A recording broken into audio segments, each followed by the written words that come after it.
Halo semuanya, di sini aku membuat video tentang pertumbuhan dan pembangunan ekonomi untuk perbaikan nilai remedial aku yang P3. Yuk disimak.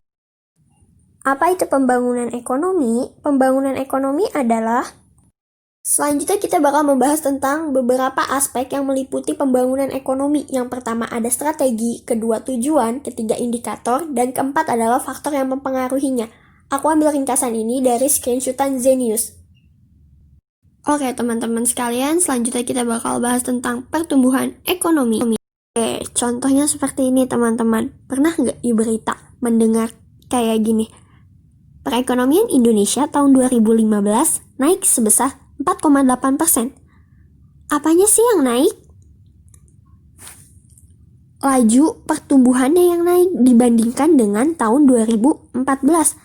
Kok bisa dikategorikan naik? Apanya yang dihitung? Indikator sama seperti pembangunan ekonomi, yaitu ada PDB, PNB, dan pendapatan per kapita. Terus, bagaimana cara menghitung laju pertumbuhan ekonomi? Ini ada rumusnya teman-teman, ya ini PNB pada tahun T dikurang PNB pada tahun PNB T-1 dibagi PNB T-1 dikali 100%. Lantas, kesimpulannya apa pertumbuhan ekonomi? Pertumbuhan ekonomi adalah kenaikan, nih teman-teman perlu digarisbawahi, kenaikan kapasitas suatu negara dalam jangka waktu panjang untuk menyediakan barang dan jasa bagi masyarakatnya. Namun, laju pertumbuhan itu nggak selalu nilainya positif, tapi juga bisa negatif. Kalau positif berarti dia tumbuh, kalau negatif berarti ekonominya mengalami pelambatan.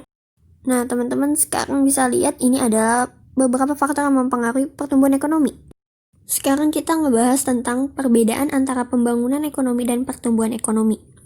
Singkatnya gini, pertumbuhan ekonomi itu tadi kan ada kata yang aku garis bawahi, yaitu tentang kenaikan. Jadi pertumbuhan ekonomi adalah proses kenaikan output per kapita dalam jangka waktu yang panjang.